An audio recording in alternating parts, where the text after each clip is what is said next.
有冇試過你不斷拉伸肩頸都依然係會覺得好緊好酸痛？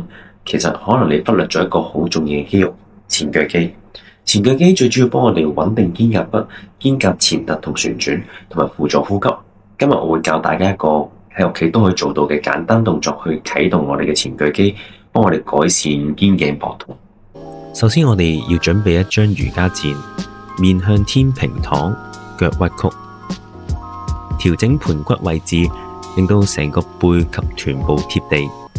之後，我哋將手舉至膊頭對上，手心向頭嘅方向，手臂向上伸，但上背唔離地，專注感受肋骨側邊嘅前鋸肌發力，慢慢回位。呢個動作每日做3組，每次做10下為之一組，每組之間休息30秒。記住，唔係用力推，而係用前鋸肌主導。每日練3組，有效去穩定肩胛，改善圓肩。想知進階版留言話我知。